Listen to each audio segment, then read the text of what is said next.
So it's usually quite a tall order to come after people have had lunch, but I'll do my best to ensure you guys don't fall asleep.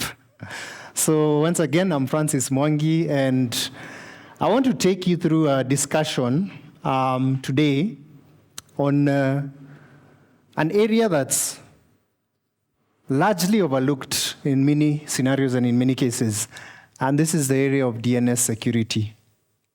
So when you think about DNS security, or when you think about DNS, basically, we know that DNS is the cornerstone of the internet. Yeah? Actually, when you think about DNS, it's like having your phone book. Yeah? So in your phone book, if you want to call anyone in your contacts list, you just need to go and check your phone book, and you'll be able to contact the person that you want to talk to and just dial a number. Now, how many of you are alive in this era? Do you remember this? The phone directory, yeah? Now, if you wanted to, in the era of landlines, if you wanted to find someone that you wanted to call or whichever contact you needed, you just needed to go to the yellow pages, isn't it? And you could find the contact that you're looking for and you can call them. So in a sense, that's how DNS really works. Yeah? DNS will allow you to enter your URL. Let's say you're going to CNN.com. Enter CNN.com on your browser, and then that, of course, would be translated into an IP address, and of course, so go through different hops until you get to the particular resource that you're looking for. So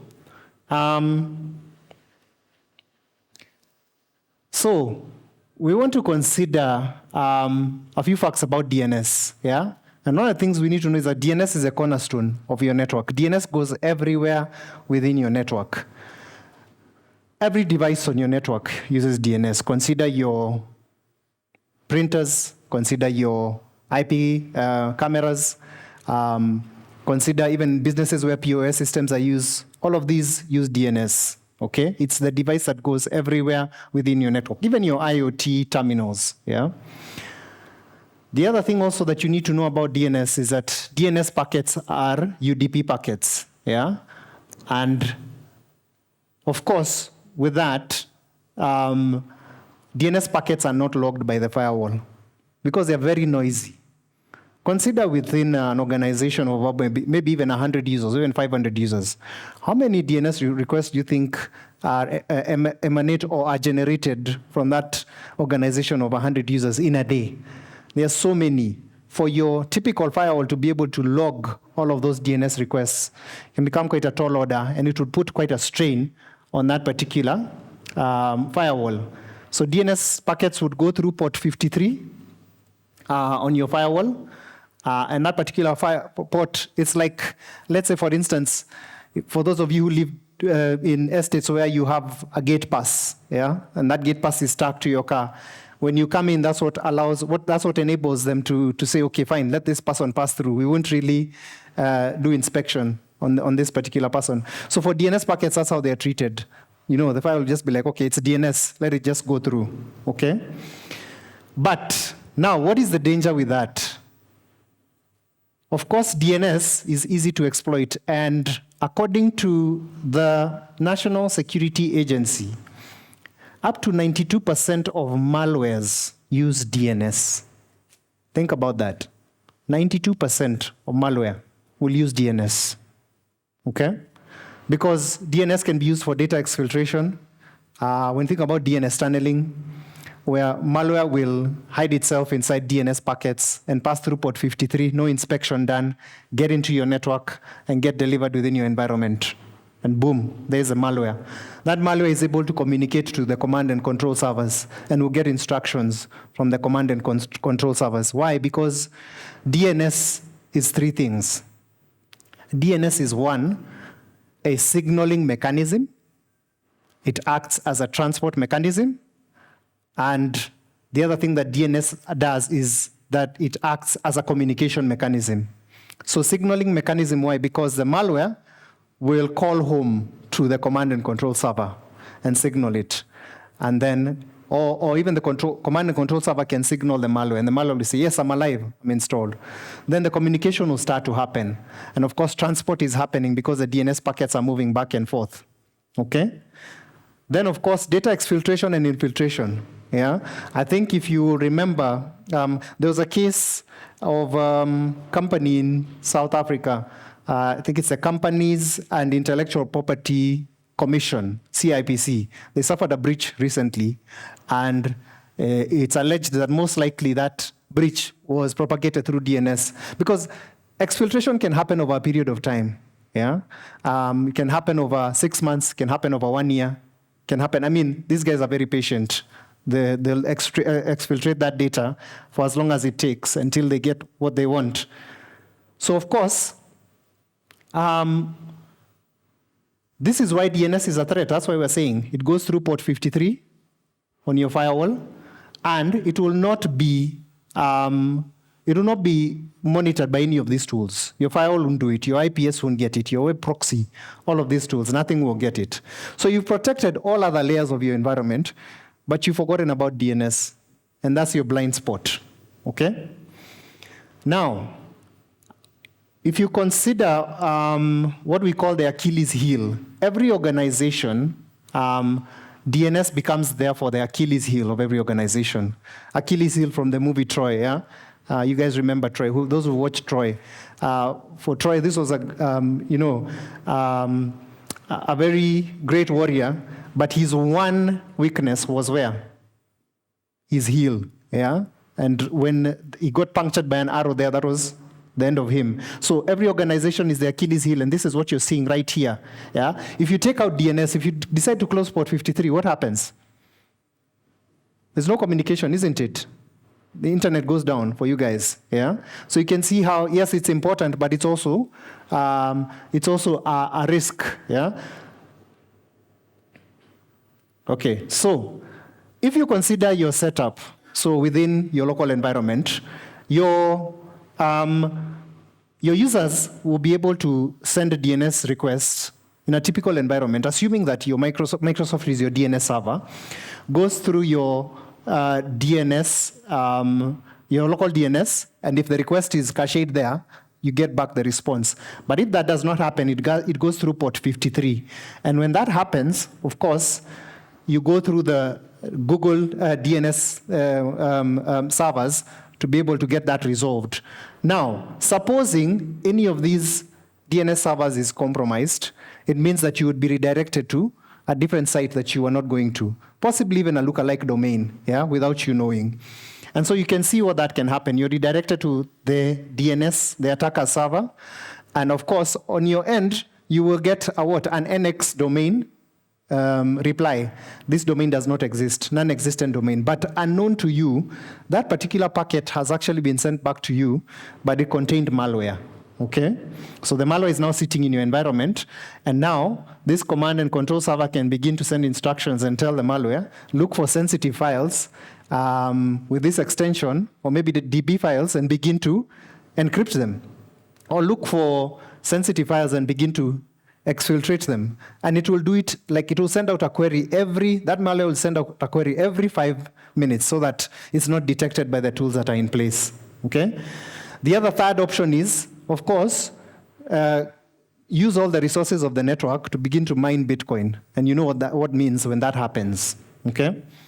So, yeah, I'd already mentioned this. In terms of what the NSA have discovered, if you secure DNS, you would reduce the command and control capability of malware by 92% by just securing DNS.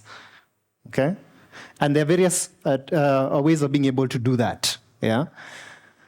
Now, when we talked about DNS being a transport mechanism, it will be able to transport, when it's doing data exfiltration, it can be able to transport data through any of these DNS records, A record, MX record, CNAME records, and it will pick the record that can allow it to exfiltrate the largest amount of data.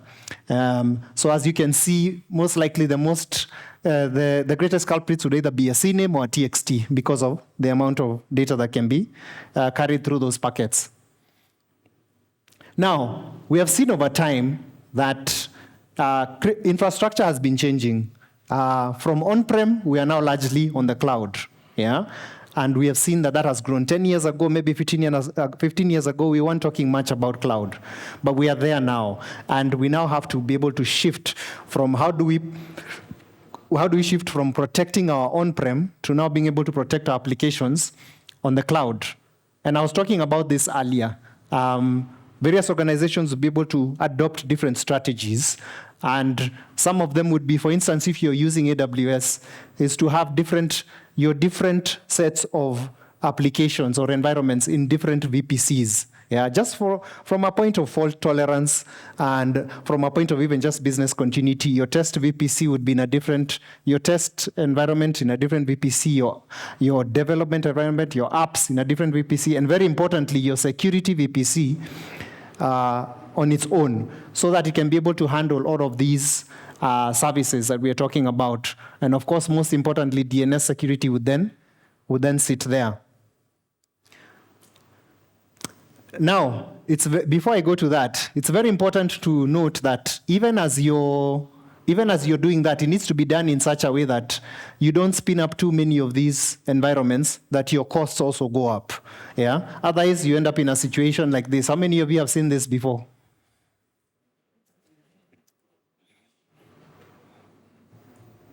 So you don't want to end up like the guy on the right. Yeah, he left a VPC on, an EC2 instance on, and it consumed all of his resources.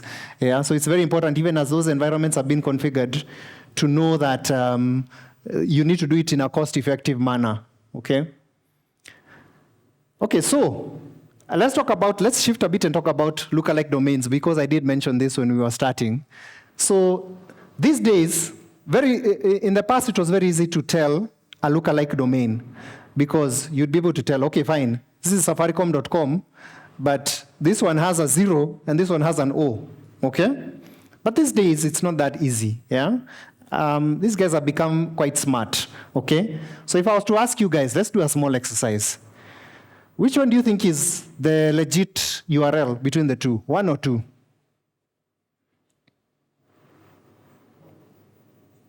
Anyone? Any takers? Yes. Both of them look legit, eh? Okay. Who else? Anyone else? Yes. At the back. 2. Okay. Huh? Say that again. 2. Okay. How many say 1? How many say 2? We have 1 for 2. How many say they are both the same? Okay, so let's reveal. 2 is the correct one. Okay? Let's do another one. What do you guys think? Yes. 3 is correct. Okay. 1 for 3. Who else? 4. Okay. 3. Okay, let's reveal. Let's do the last one. What do you guys think?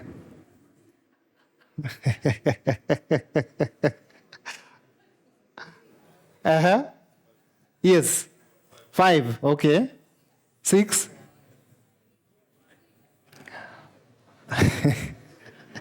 Don't worry. The first time I was shown this thing, I was also I was pretty confused. Yeah. But let's see why. Yeah. Why are we saying that? The first one, is wrong because of the A. Okay. Let's go to the second one. The second one, the 4 is wrong because of the A, P, the L, and the E. Then the third one is wrong because of what? Let's go back. The third one is wrong because of the 2 O's. Now, you guys know about ASCII characters and Cyrillic characters, okay? So there's ASCII characters, the basic ASCII characters, and the Cyrillic characters. Now, hackers have become very sharp, and they've known that instead of using the ASCII characters, I can also use Cyrillic characters, which are mostly like the Russian keyboard or the Chinese keyboard, to just come up with the same URL. And maybe the only difference would be, maybe on top of one of the letters is a small dot or something like that, and you wouldn't really be able to tell the difference, yeah? So to the naked eye, you can't tell. So you can see how easy it is to be phished now. Because before you could tell, okay, no, this is wrong because the digits are different, but they're all the same here. Yeah. So like you can see here, in terms of the letters that are being used, but it's because of that. This one will have the small a, but it's a Cyrillic character, and the other one as well is Cyrillic. So that's how they'll be able to catch you. Yeah. So let's look at this. So in terms of the real domain in the browser, you'll see it when you type it in, you will see it there. Yeah, you can even do this practically. And then the fake domain, you'll be able to see, okay, this one is not actually, it's actually redirecting me somewhere else. Okay? So lookalikes, of course, 81% of organizations are now being, being attacked through such kind of attacks. Phishing, spear phishing, and of course even MFA. You'll be redirected to a different MFA site for authentication, just through the same kind of lookalike domain attacks. Okay? So of course, in terms of being able to understand the tactics and the goal of the attacker, of course, they'll go through this whole process. They want to access your environment. They want to execute malicious code through the malware. They want to maintain their foothold. Yeah. So as they do their data exfiltration, you won't notice that they are there. They'll be quietly there. They want to get to do privilege escalation so that they can be able to move laterally through your environment. Of course, evasion, credential access, discovery, of course, exfiltration, and of course, the impact is just to be able to interrupt, or even whatever motive they may be having, to interrupt your environment or to cause downtime, whatever it is that they want to achieve, they'll be able to do that. And that, ladies and gentlemen, brings me to the end of my presentation, but it's important to note that DNS security is an overlooked area. It needs to be looked at, and there are tools that you can be able to use to protect your environment against such kind of attacks. DNS tunneling attacks, DNS cache poisoning attacks, DNS amplification attacks, like what happened with eCitizen, yeah, with the DDoS attacks and all. So, thank you.